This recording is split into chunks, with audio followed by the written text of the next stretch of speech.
provinsi yang merupakan suku terbesar beragama Muslim, ya. Itu salah satu suku yang termasuk unreached people dan suku yang sangat fanatik dengan kekristenan. Tapi saya bersyukur karena Tuhan tempatkan saya di sana. Untuk apa saudara saya di sana? Tidak ada satu yang kebetulan. Semua karena dalam planningnya Tuhan, rencananya Tuhan. Di setiap anak-anak Tuhan yang datang ke satu daerah atau satu tempat, itu adalah planningnya Tuhan. Kalau saudara ada di Mentawai, berarti Tuhan punya tujuan saudara ada di Mentawai dan sedang melakukan sesuatu di Mentawai. Kalau saudara ada di Jawa Barat, berarti Tuhan tetapkan saudara di Jawa Barat untuk melakukan sesuatu buat kemuliaan Tuhan. Kalau saudara, tadi saudara Albert ada di Eropa, ada di Belanda, berarti Tuhan punya tujuan untuk Albert untuk melakukan segala sesuatu untuk kemuliaan Tuhan di Belanda. Dan saya percaya yang ada di Nias juga, yang ada di Mentawai juga, semua dipersatukan supaya setiap lutut berteluh, semua lidah mengaku bahwa Yesus Kristus adalah Tuhan. Amin.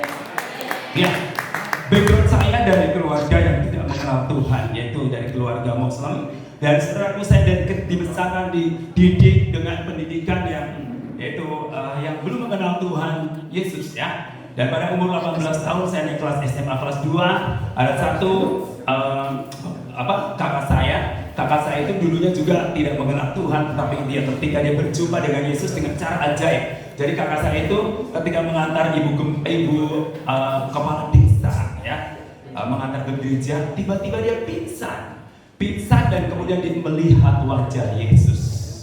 Dari situlah dia percaya dan bertobat dan menyerahkan hidupnya kepada Tuhan Yesus Kristus. Dan apa yang tidak mungkin terjadi ketika Yesus sudah menjamahnya, pasti terjadi di dalam nama Yesus Kristus. Dan ketika itu juga ada satu terobosan baru dan dia menyerahkan dirinya menjadi hamba Tuhan, menjadi pendeta, dan dia pergi ke Lampung mendirikan sebuah gereja. Dan di sana banyak orang-orang yang belum mengenal Tuhan, mereka bertobat dan memberi dirinya untuk dibaptis, saudaraku. Dan terjadi ledakan kebangunan rohani. Dan setiap kakak saya pulang ke rumah saya, dia injili saya, dia beritakan kabar baik kepada saya. Tetapi selama 6 tahun saya menolak Injil itu. Tetapi ketika Roh Kudus menjamah saya mendengarkan satu lagu nyanyian, yaitu dalam Yesus kita bersaudara. Dan disitulah saya mengalami satu perjumpaan pribadi dengan Kristus. Dan ketika saya mengeraskan hati, Roh Kudus menjamah saya, Roh Kudus memulihkan saya, Roh Kudus memberikan satu kemenangan kepada saya, sehingga saya meresponi kebenaran itu dan saya menerima Kristus sebagai Tuhan dan Juru Selamat pribadi saya. Dan saya percaya hidup saya berubah. Hidup saya berubah setelah mengenal Tuhan. Yang tadinya saya penakut, yang tadinya saya tidak tahu kemana arah tujuan saya, tetapi setelah saya ambil keputusan ikut Yesus, hidup saya selalu meyakini bahwa ketika saya dipanggil Tuhan, pasti saya masuk surga. Amin. Saya mau tanya, siapa yang hari ini yakin bahwa saudara ketika saudara mati, saudara akan masuk surga? Amin. Yes. Siapa yang kepengen cepat masuk surga? Tidak ada, ya? Ya, berarti saudara nggak mau cepat mati. Ketika saudara Paulus katakan, adapun hidupku ini bukannya aku lagi, melainkan Kristus yang hidup di dalam aku. Dan Paulus katakan begini juga, bagiku hidup adalah Kristus, mati adalah keuntungan. Buat Paulus, baik hidup maupun mati itu sama aja. Kalau kita hidup, berarti hidup kita harus berbuah lebat di dalam Yesus. Dan kalau kita mati, itu adalah sebuah keuntungan. Jadi buat anak-anak Tuhan, orang-orang Kristen, orang-orang yang percaya kepada Tuhan, jangan takut mati. Ya, karena kematian itu tidak ada seorang pun yang tahu. Kemarin teman kita ada rombongan 18 orang, dia mengalami pecah kapalnya, ya. Kapal but, mungkin saudara mendengarkan di Mentawai ini, perjalanan dari si kakak menuju ke Tuk Pejat. Di tengah perjalanan dia ada diserang ombak besar dan akhirnya kapalnya pecah. Kapalnya jatuh belah dua dan mereka semua bergantung. Ada 7 orang yang berenang menuju ke pantai dan kemudian ada 10 orang yang tertinggal dengan bergantung pada pecahan-pecahan kapal itu. Dan kurang lebih 18 jam mereka berada di tengah lautan. Saudaraku, karena Tuhan belum menentukan bahwa kematian di hari itu, maka dia selamat sampai ke tepi pantai seperti Yunus yang dibawa oleh ikan yang besar. Dia lepaskan ke pantai. Jadi saudaraku, ketika satu orang belum ditentukan untuk mengalami kematian, meskipun di dalam bahaya, dia tidak akan mengalami kematian. Meskipun orang itu sedang duduk-duduk, tiba-tiba Tuhan panggil, juga banyak, tidak sedikit, ya, hanya karena sakit, pingsan, dia mati. Pada waktu teman saya, dia pulang penginjilan, dia naik sepeda motor, dan kemudian istirahat di rumah saya, dan dia kembali ke rumah pukul 4 sore, dan kemudian jam 9 malam dia pingsan, pecah pembuluh darah, dan jam 10 malam itu meninggal dunia. Padahal sorenya baru bersama-sama dengan saya untuk memberitakan Injil, saudaraku. Tetapi dia jam 10 malam dia meninggal dunia. Jadi kematian seseorang tidak ada yang tahu. Tetapi yang paling penting buat kita adalah setelah kematian kita akan kemana. Itu yang paling penting. Karena apa? Ketika kita ambil keputusan mengikut Yesus, harus punya tujuan yang jelas. Kalau kita tak punya tujuan yang jelas, buat apa kita menjadi orang percaya? Buat apa menjadi orang Kristen? Saya dari lingkungan keluarga besar yang tidak mengenal Tuhan. Bahkan kakek saya pernah berkata bahwa kamu, anak keturunan saya, jangan ada satupun yang percaya Yesus. Tetapi saudaraku, Roh Kudus, kabar baik itu tidak bisa dibendung, tidak bisa dihambat. Justru semakin dihambat, semakin merambat. Karena apa? Injil itu adalah kekuatan Allah. Injil adalah good news, kabar baik. Kenapa semua orang perlu Injil? Karena Injil itu adalah kabar baik. Kabar baiknya apa, saudara?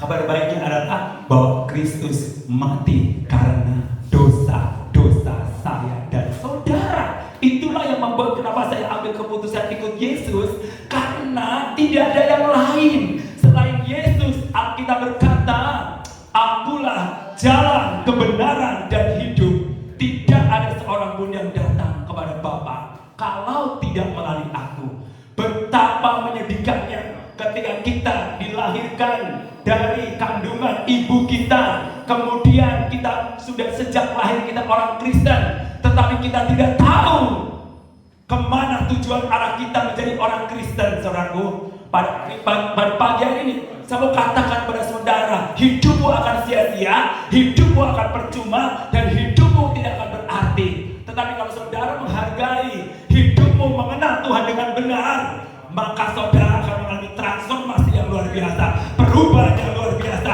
Jika hidupmu sebelum kenal Yesus, sesudah kenal Yesus, itu sama saja berarti Yesus tidak berdampak dalam hidupmu. Satu hal, saudaraku, yang menandai bahwa engkau sungguh-sungguh dan Yesus adalah ketika hidupmu mengalami perubahan yang ajaib di dalam hidup kita setelah mengenal Kristus secara pribadi.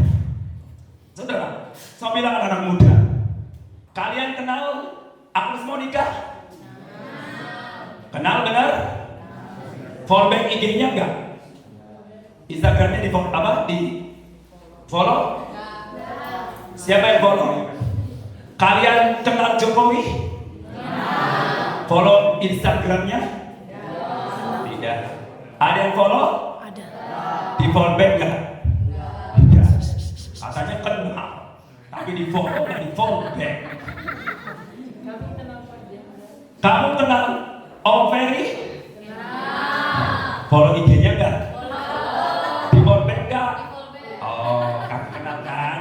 Tadi Agnes Monica kamu follow gak di follow back, ya kan? Katanya kenal. Kalau kenal pasti?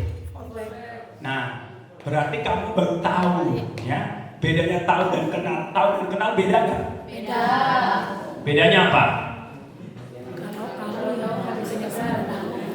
Kalau tahu, hanya sekedar tahu, bisa melalui sosmed, bisa melalui televisi, ya.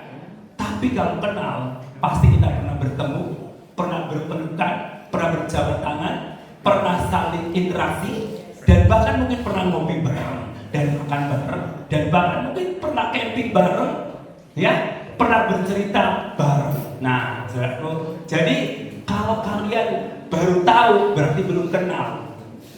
Nah, kalau saudara tahu, mau follow IG-nya Pak Jokowi tahu, karena Pak Jokowi nggak kenal kamu. Kamu hanya tahu, nggak kenalin juga. Makanya dia nggak akan follow back. Sama dengan kau kan kenal Agnes Monica, tahu Agnes Monica, engkau follow IG-nya, nggak akan di follow back karena dia nggak kenal kamu. Anda tahu Yesus? Follow IG-nya Yesus nggak? IG-nya Yesus ada di mana? Ada di mana? Ada di Alkitab IG-nya, ya. Kamu follow dia. Kalau kamu kenal dia, kalau kamu kenal dia, pasti Yesus akan follow back kamu. Tapi yang pasti, Yesus pasti kenal kamu. Tapi apakah kamu kenal dia? Kenal? Yang benar. Ciri orang yang kenal Yesus, pasti dia tidak akan cengeng ketika dia menghadapi problem. Karena dia tahu bahwa Yesus peduli dengan masalah kita. Amin. Ciri orang yang kenal Yesus, pasti dia gak akan teriak-teriak ketika dia sakit. Karena dia tahu, kenal Yesus adalah dokter yang ajaib. Amin. Ciri orang yang kenal Yesus adalah ketika dia menghadapi tantangan, dia akan terus maju untuk mengatasi tantangan itu. Karena dia tahu bahwa di dalam Yesus segala perkara dapat kutanggung di dalam Dia yang memberikan kekuatan kepadaku.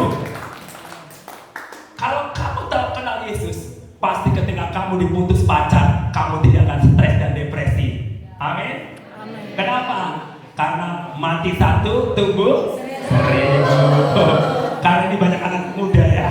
Jadi anak muda kalau diputus pacar stres atau enggak? Gak usah, masih banyak laki-laki di jalan yang banyak gitu ya. Cewek-cewek, cowok-cowok kalau diputus pacarnya bagaimana? Cari lagi, ya kan? Ngapain? Cari lagi. Ya, saudaraku, bahwa kekristenan itu bukan sekedar agama, ya. Kekristenan itu bukan agama, tapi kekristenan itu bicara apa? Hubungan, relationship. Makanya Yesus menggenapinya semua di atas kayu salib. Tanda cross, vertikal, hubungan dengan siapa? Dengan Tuhan. Horizontal, dengan sesama manusia. Jikalau kamu berkata, aku cinta Yesus, aku sayang Yesus, tetapi kamu punya musuh dengan saudaramu, kamu punya musuh, bermusuhan dengan tetanggamu, dengan teman pelayananmu, teman sekolahmu, bermusuhan dengan keluargamu, Tuhan akan bilang, bullshit, omong kosong. Kenapa omong kosong? Yang kelihatan aja, yang nampak, kamu gak cinta. Apalagi yang tidak kelihatan. Jadi Tuhan gak bisa didustai, Tuhan gak bisa ditipu. Jangan pernah menipu Tuhan, karena Tuhan kita melihat apa yang kau lakukan.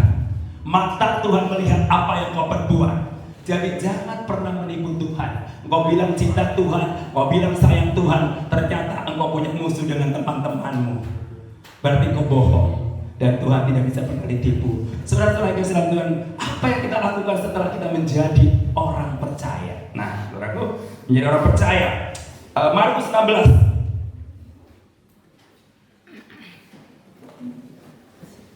Ayat Markus 16 ayat 15 sampai 18. Ayo. Sudah semua mendapatkannya?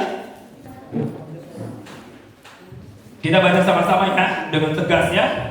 Markus 16 ayat 15 sampai 18. Kita baca sama-sama. 2, 3. Lalu ia berkata kepada mereka, pergilah ke seluruh dunia, beritakanlah Injil kepada segala makhluk.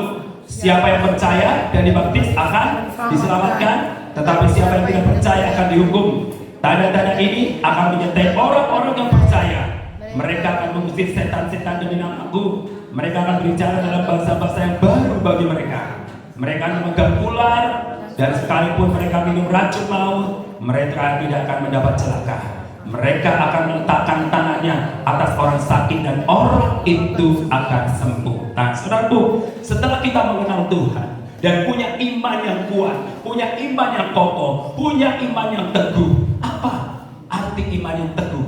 Iman yang teguh adalah iman yang tidak pernah tergoyahkan dan tidak pernah ragu sedikit pun ketika engkau sekalipun engkau berada di dalam tekanan. Yes. Saya mau tanya pada ibu siapa ya? Ibu siapa? Ibu Lukas. Ibu Lukas, pada waktu Ibu Lukas duduk di atas kursi, apakah Ibu Lukas periksa kursinya? Tidak. Kenapa? Karena saya yakin. Yakin? Kuat. Nah, berat badan Ibu berapa sekarang? Kurang lebih 65. Nah, mungkin masing-masing orang ini berbeda berat badannya. Tapi apakah saudara tadi waktu duduk di atas kursi saudara periksa kursinya? Tidak. Enggak. Kenapa nggak diperiksa? Yakin aja. Karena percaya bahwa kursi itu kuat dan tidak akan patah. Nah, iman yang sungguh-sungguh, iman yang serius, iman yang benar-benar di hadapan Tuhan, itulah seperti saudara sedang duduk di atas kursi gereja sekarang. Duduk dengan tenang, tanpa ragu sedikit pun, meskipun ada badai.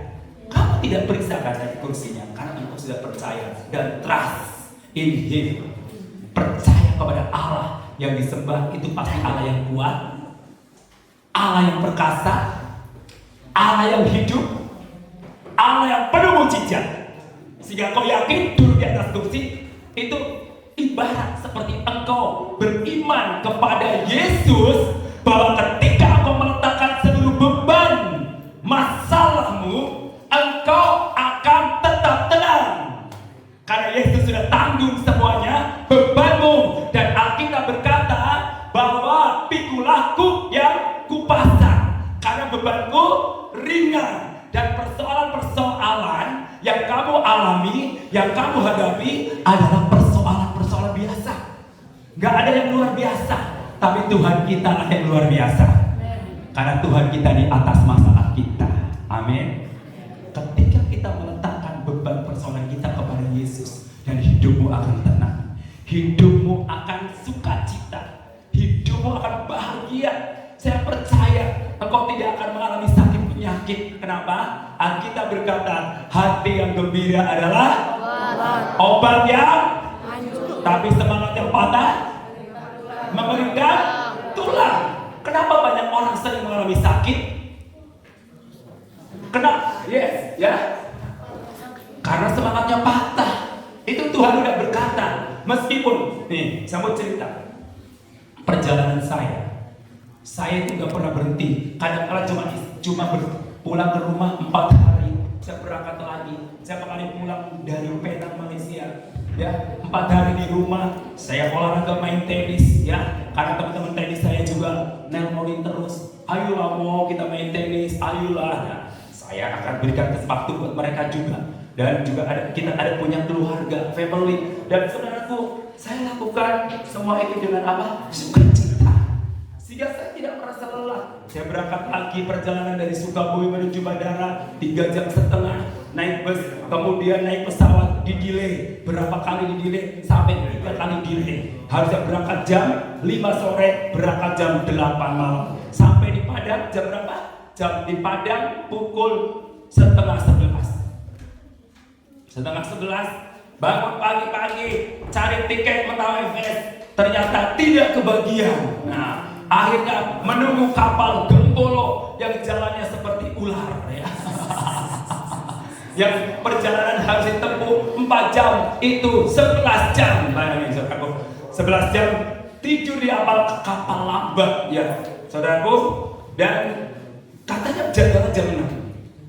Tapi akhirnya berangkat dari setengah 11 malam. Bayangin menunggu dari jam setengah 7 pagi sampai jam setengah 11 malam. Saya sudah ke Pelabuhan Bungus jam 4 sore. Saya udah naik di atas kapal jam 6. Ternyata kok nggak berangkat, saudaraku. Kenapa? Nah, disitulah kita butuh waktu kesabaran dan sukacita, saudaraku. Saya tetap sukacita ketika saya ada waktu beberapa jam. Saya pergi berdoa untuk orang sakit. Kemudian saya nikmati mission trip. Namanya kan My Trip my mission, my prayer, ya kan? Jadi harus lengkap. Jadi harus ada triknya biar fresh, ya. Harus ada misinya, penginjilan. Ketemu orang, ngobrol tentang Yesus. Banyak ketika di villa, banyak orang-orang dari Prancis, dari Spanyol, dari mana lagi, dari Brasil, ya, dari mana lagi lah, banyak pokoknya. Di situ saya ketemu dengan mereka. Mereka banyak, hampir mungkin 50% mereka adalah ateis, ya. Makanya saya percaya. Ini gereja ini, nanti gereja ini adalah Pak Albert, ya. Albert dan Mei yang pertama kali. Aku udah berapa kali tulis datang? Ini kedua. Oh, kedua, ya. Nanti ini menjadi gereja turis, ya. Amin. Haleluya. Yes. Yes. Yes. Saya itu di Bali, di Denpasar.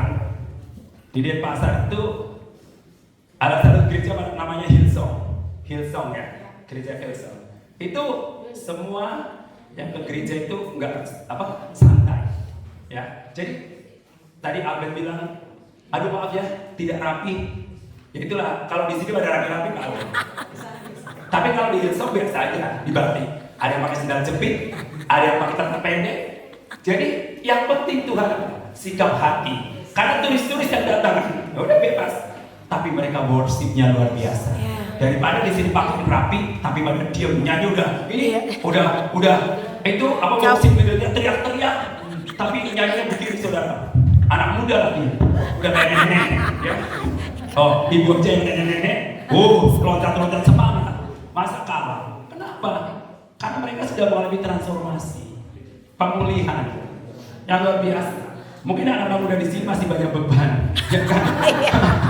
Mikirin persoalan, mikirin masa depan, mikirin uang, ya. Karena turis-turis kan udah banyak uang, jadi fresh, ya kan? Menikmati hadirat Tuhan.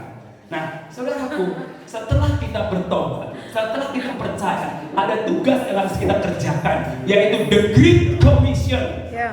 The Great Commission, katakan ke kananmu, the Great Commission. The Great Commission. Apa itu the Great Commission? The Great, nggak tahu ya?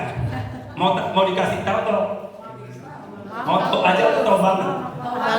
Okay, ya. The Great Commission adalah amanat agung. Amanat agung, yaitu satu perintah dari Sang Maha Agung, yaitu Yesus Kristus. Apa? Tadi kata beritakanlah Injil kepada seluruh makhluk. Seluruh makhluk. Saudara juga termasuk makhluk, ya. Seluruh makhluk.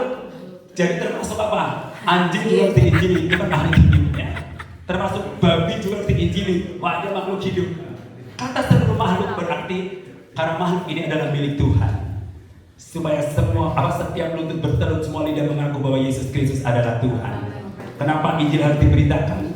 Alasan kenapa Injil harus diberitakan karena pertama, semua manusia sudah jatuh ke dalam dosa.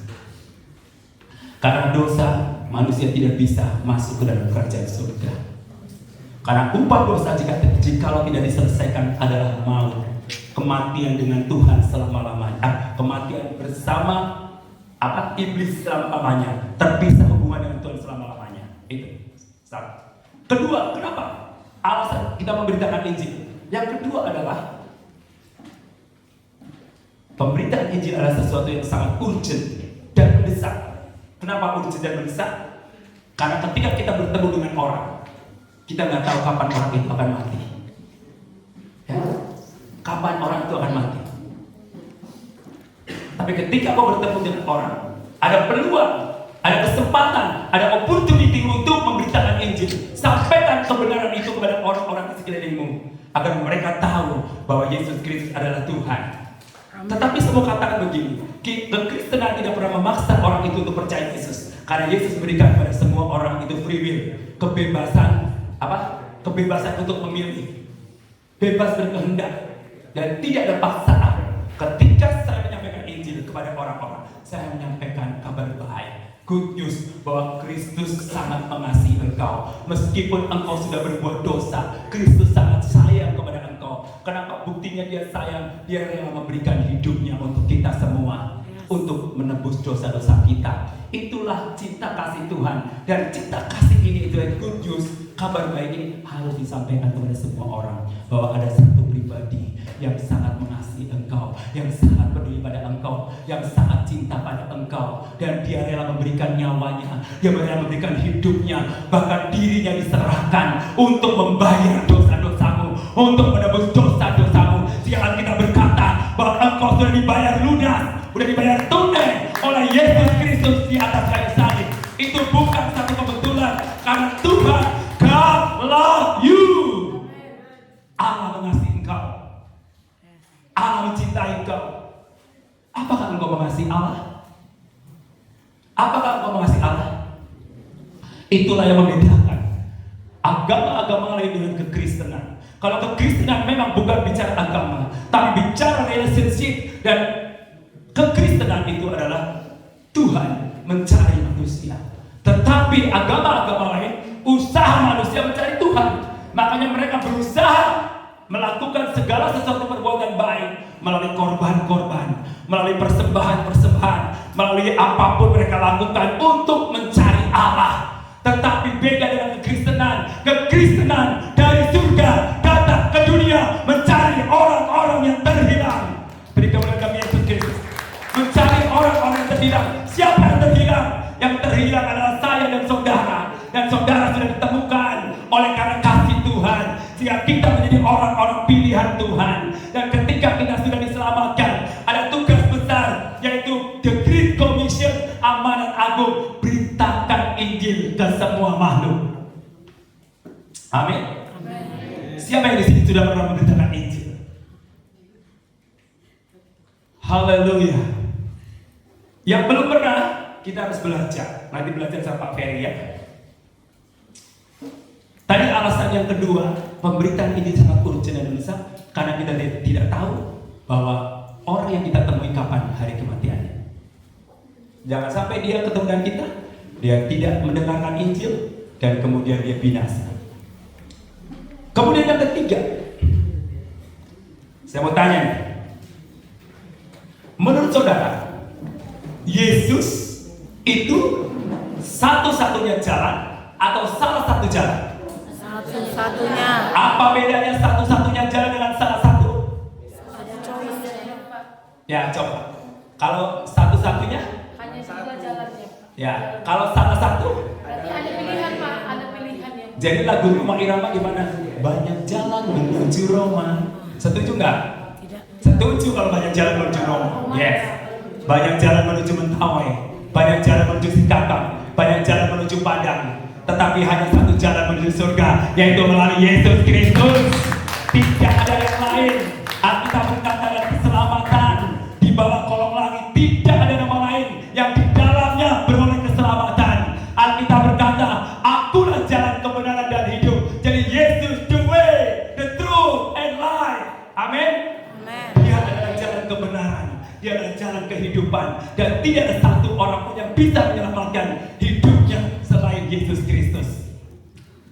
Itu tiga alasan kenapa kita harus memberitakan Injil. Mungkin kita takut untuk memberitakan Injil karena nanti takut dibenci, takut dimusuhi. Jelas, karena kita itu ibarat domba diutus ke tengah. Di tengah mana? Nah, serigala buas atau Cina? Buas. Serigala itu buas. Kalau lebih bahaya mana? Serigala berbulu domba atau serigala berbulu serigala? Serigala berbulu domba. Serigala berbulu domba ada di mana? Di gereja. Ada di gereja. Karena domba itulah istilah untuk anak Tuhan. Kalau serigala di luar Tuhan, baru serigala. Jadi lebih bahaya mana? Kayak pengalaman pribadi ya Bu. Jadi ternyata di gereja banyak serigala berbulu domba. Makanya berikanlah pertobatan supaya dombanya benar-benar bulunya domba. Jangan berbulu serigala. Karena serigala berbulu domba lebih bahaya dibandingkan serigala berbulu serigala. Ya, serigala berbulu serigala ada di luar ya. Karena kita diutus ke tengah serigala. Domba, bayangin, domba diutus ke tengah serigala yang buas. Jadi siap di apa? Makan. Siap dimakan. Siap dimakan. Hak, ya kan? Bayangin serigala di tengah, domba di tengah serigala, siap dimakan. Udah tahu bahaya kan? Jelas. Ketika engkau terima Yesus, ketika engkau berikan kabar baik, ada potensi bahaya. Ada konflik. Jadi gak heran. Kadang ada gereja yang dibakar, ya, ada gereja yang ditutup, ada para misionaris yang mati, ya. No mention mati, tapi tunggu pertobatan yang luar biasa. Sehingga orang Sumatera 65% percaya kepada Yesus Kristus. Amin. Ya, saya percaya itu pertobatan mencapai karena ada misionaris yang datang, menginjil, menyerahkan hidupnya. Bahkan di mana si kakak misionaris mati di sana. Misionaris yang diutus ke berbagai daerah di Indonesia, semua mengalami kematian. Bahkan ada satu misionaris yang juga di Korea. Dia juga, Korea itu negara yang sama sekali tidak kenal Tuhan. Tapi pada waktu itu misionaris masuk dan satu orang dipenggal kepalanya. Dan ketika mau dipenggal, dia berikan Alkitab. Dan Alkitab itu diambil sama orang yang memenggal kepala. Dan dari satu orang bertobat. Akhirnya sekarang 50% di Korea kenal Tuhan Yesus Kristus. Dan di Indonesia pun sekarang ada sekitar 15% kenal Tuhan Yesus Kristus. Kok lambat ya? Ya iya lambat lah. Kenapa lambat? Karena gereja itu sudah pada malas menginjil. Satu. Kedua, sibuk dengan program gereja, ya. Nanti kebaktian inilah, kebaktian itulah, pertemuan inilah, rapat wanita, rapat pria lah, rapat inilah, rapat yayasan lah. Pusing saudaraku, sampai Yesus bingung ngapain rapat tuh apa? Kapan actionnya? Makanya tadi pagi John bilang, ini di sini hanya celebration, bertemu satu dengan yang lain, tapi implementasinya itu di sono, ya. Makanya gereja jangan terlalu sering rapat. Kalian bukan anggota dewan, ingat ya. Bukan anggota dewan, kalian itu misionaris, penginjil, kerja di lapangan. Makanya kenapa gereja pertumbuhannya lambat? Di sana di Jawa, gereja di mall-mall banyak sekali. Satu mall 9 gereja. Tapi anggotanya lo lagi. Terus saya pelayanan di Malaysia, semuanya orang Sumatera. Ya. Terus saya pelayanan di Riau, saudaraku, semuanya orang Nias semuanya. Itu nggak masalah. Artinya saudaraku, Nias sudah mengalami perjumpaan dengan Kristus. Sumatera Utara mengalami perjumpaan dengan Kristus. Nah, orang-orang Sumatera sama orang-orang Nias, orang Mentare yang juga ketemu Yesus mau diapain? Hah? Masa dombanya digebukin terus di gereja? Lama-lama stroke. Betul, lama-lama darah tinggi. Makanya kalau gereja yang fokusnya ke dalam, lama-lama stroke. Akhirnya garam sama garam ketemu jadi apa? Asin. Darah tinggi. Jadi kadang kalau nanti gereja udah besar, fokusnya dalam, berpecah, berkeping. Karena apa? Fokusnya ke dalam terus. Makanya kalau di gereja jangan sibuk rapat terus ya. Jangan sibuk kegiatan gereja, sibuk penginjilan. Banyak jiwa-jiwa di sana yang membutuhkan keselamatan. Perlengkapi anak-anak muda untuk pergi. Jadi karena semua bangsa muridku, ketahuilah, aku akan menyertai kau sampai sebulan zaman. Engkau jangan takut, karena ketika engkau diutus ke tengah-tengah serigala, ada potensi untuk berhasil. Karena Roh Kudus menyertai engkau. Kamu tidak sendirian. Tuhan udah tahu bahwa kamu bahaya ada di tengah serigala. Maka dari itu Tuhan kasih Roh Kudus untuk menemanimu, untuk bersamamu, untuk menyertaimu. Dan Dia berkata, Ia tidak akan pernah meninggalkanmu, dan Ia tidak akan pernah membiarkanmu sendirian. Dia selalu menyertai. Makanya Yesus diberi nama pada waktu lahir Immanuel. Allah menyertaimu, Allah menyertaimu, dan Allah menyertai kita semua. Jadi ketika Roh Kudus menyertai kita, penginjilan kita, meskipun ada konflik, ada masalah, itu ada potensi untuk berhasil. Para martir mati menghasilkan pertobatan di Mentawai. No mention mati di Sumatera Utara menghasilkan pertobatan jiwa-jiwa di Sumatera Utara. Misionaris di Korea mati menghasilkan pertobatan jiwa-jiwa. Dan banyak misionaris juga yang mati di Cina, tapi banyak gereja Tuhan bertumbuh di sana. Jadi saudaraku, siapa yang siap jadi martir di sini? Siap Bu?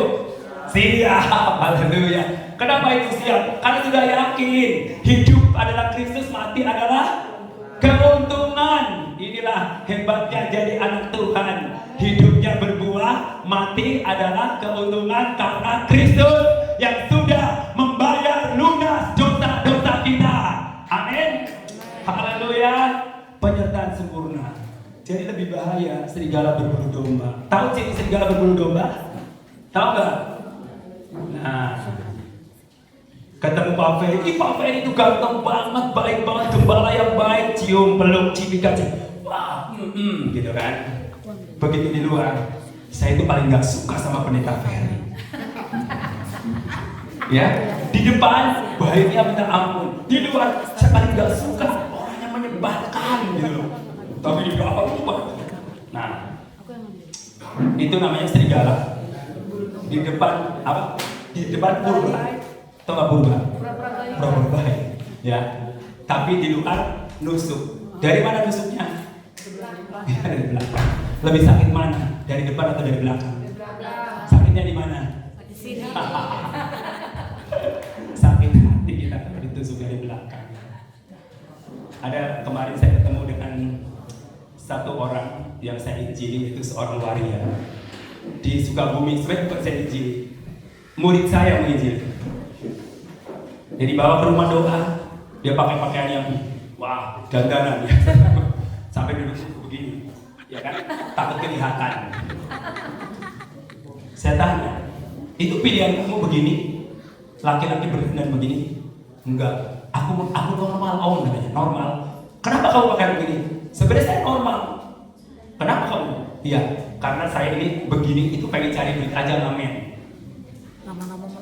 Terus saya tanya, kenapa masalahnya? Ternyata dia itu cerai sama istri, ditinggal sama istrinya, dan istrinya diambil sama teman dekatnya. Itu yang membuat serigala berbulu domba. Dan akhirnya sakitnya di mana? Sakitnya nggak keturunan. Dia lari dari rumahnya. 6 tahun dia berada di kota Sukabumi. Dia ngamen setiap hari dengan dandanan laki-laki seperti wanita. Soalnya pada waktu ketemu suaranya juga seperti laki-laki. Hei, kamu laki-laki? Diam om, saya laki-laki. Wah, kalau begitu hari ini kamu sudah terima Yesus, kamu bertobat dan saya nanti kasih baju laki-laki ya. Ambil di rumah saya. Saya bilang, saya sudah siapin baju second saya yang bagus, tapi aku kasih ke dia karena saya kan udah sering, jadi yang gede-gede sih kasih ke dia. Nah, saudaraku, itulah penginjilan. Ketika orang menerima Injil, ada satu perubahan, ada turning back-nya, titik baliknya, perubahan yang ajaib di dalam Yesus. Tapi kau jangan takut ketika menginjilin orang. Alkitab berkata, penyertaan Tuhannya, tanda-tanda ajaib akan menyertai engkau. Ketika engkau menumpangkan tangan atas orang sakit, orang itu akan sembuh. Ketika engkau mengusir setan demi nama Yesus, dan setan itu akan lari dari hadapanmu. Dan ketika engkau menginjakkan ular, kalajengking dan ular itu akan mati. Dan ketika engkau minum racun maut sekalipun, dan engkau tidak akan mati. Jangan salah terjemahan. Nanti saudara pergi penginjilan minum baygon pasti mati. Artinya begini, ketika engkau pergi satu tempat yang penuh dengan kuasa kegelapan, engkau bertamu dan kemudian dikasih air, dan ternyata air itu mungkin dikasih sesuatu, kasih racun atau apa, kalau saudara nggak tahu. Nah, makanya saudara dimanapun saudara berada harus berdoa air itu biar dikuduskan oleh Tuhan. Dan ketika saudara minum tadinya ada racun, menjadi dari air racun menjadi susu. Amin. Ya, ada satu pendeta teman saya. Dia pelayanan di satu kota dan tiba-tiba itu gelasnya dikasih minuman dikasih racun. Pada waktu dia berdoa dan pada waktu dia mau minum, ternyata gelasnya pecah dan keluar ular. Mengerikan kan? Nggak heran. Karena apa? Memang iblis diutus ke tengah-tengah kita untuk menghancurkan kita dengan Tuhan. Tapi Tuhan udah kasih prepare, diperlengkapi kita tanda-tanda ajaib akan menyertai. Dialah Tuhan, miracle worker, ya. Dia pembuat keajaiban. Sehingga kau nggak perlu takut kemanapun kamu pergi. Mau ke luar negeri, mau ke Eropa, mau ke Amerika, mau ke Jepang, mau ke Cina, mau ke Kamboja, mau ke Brunei, kemanapun kau pergi, dan Tuhan akan menyertai kau sampai kesudahan zaman. Saudara tadi dengarkan pesan Albert pergi ke Eropa, dan Tuhan dari gak ada uang ya Pak, orang tuh nggak punya uang, no money untuk biaya ke Eropa, mahal di Eropa. Saya waktu tahun 2022 ke Eropa, ke Belanda, sampai ke Belanda, Perancis, terus tur ya, sampai ke Italia, Roma. Setiap saya lihat air minum berapa euro ya? 2 euro. Oh no, 2 euro. Jadi saya setiap dari hotel isi di keran. Mau kencing 1 euro. Jadi saya cek, hah? 1 euro? Akhirnya saya pergi, mana yang sebak-sebak Gratis.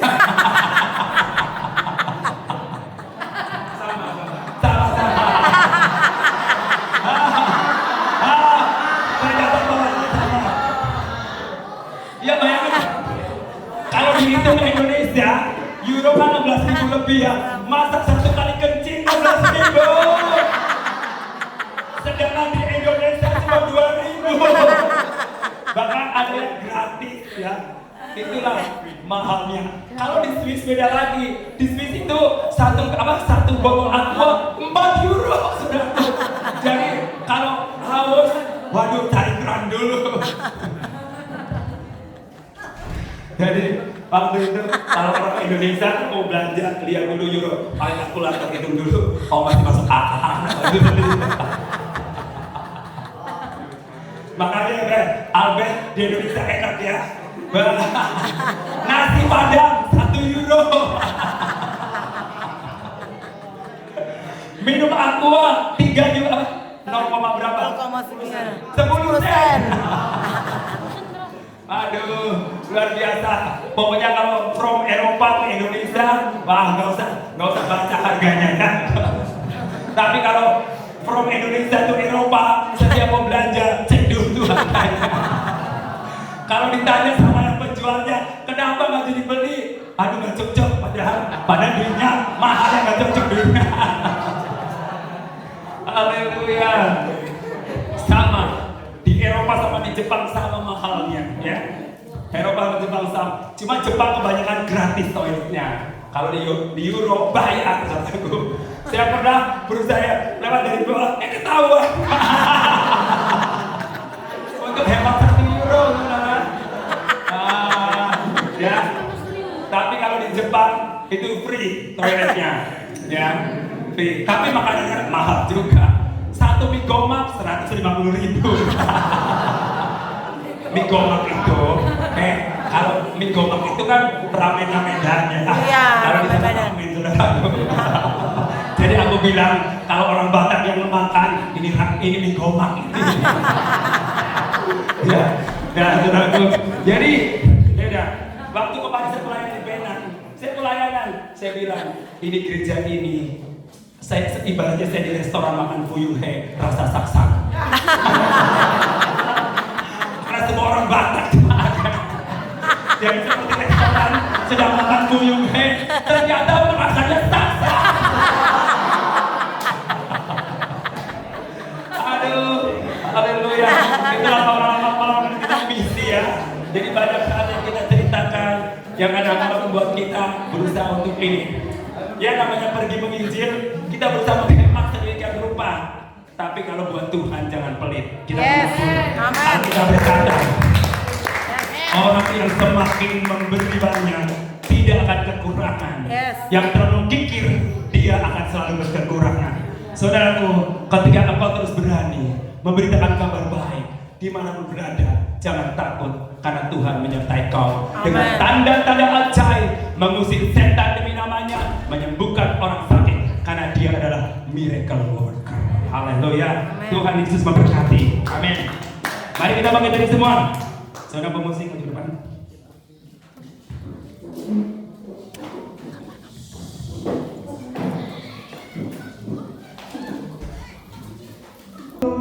Oh my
mengangkat engkau angkat tangan.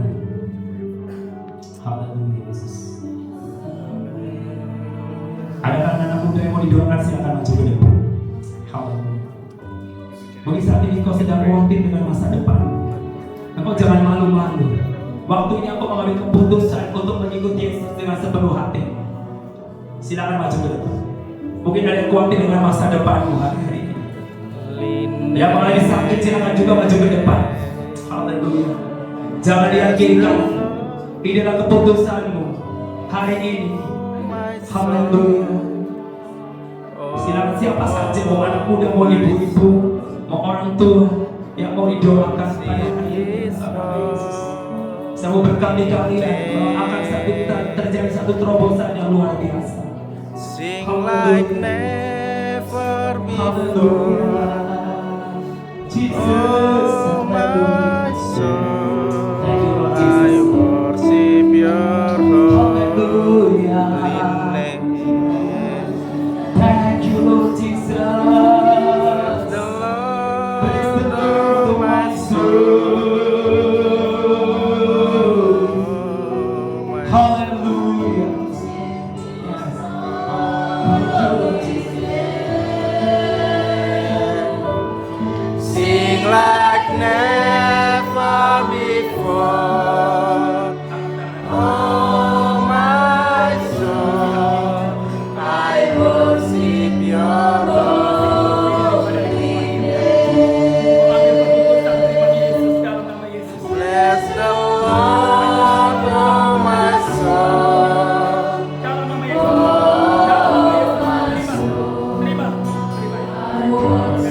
His holy name. Sing like never before.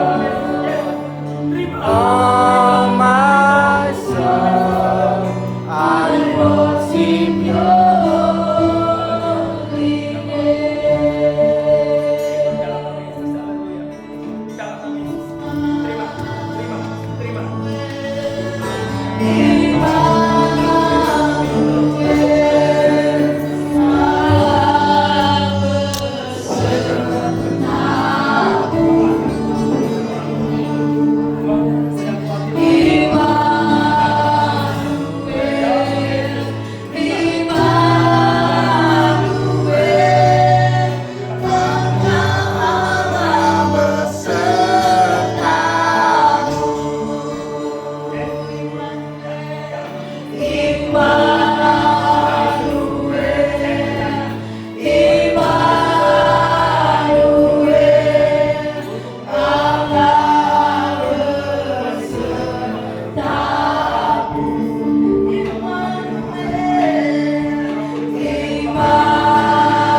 Tuhan Yesus, saya percaya bahwa Tuhan Yesus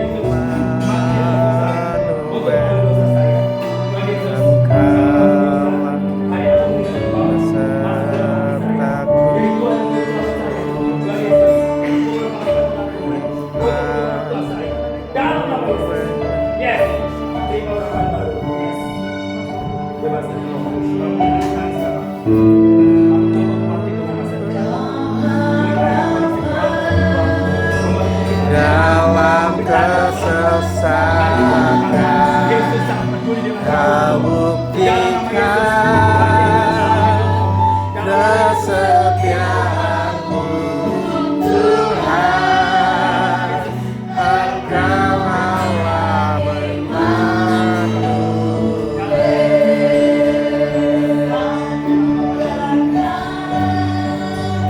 Aku percaya Kau harapkan dalam kesesakan. Kau buktikan kesetiaan-Mu, Tuhan. Engkau Allah Immanuel.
Dalam nama Yesus terima. Yes, bebaskan rombongan. Dalam nama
Yesus.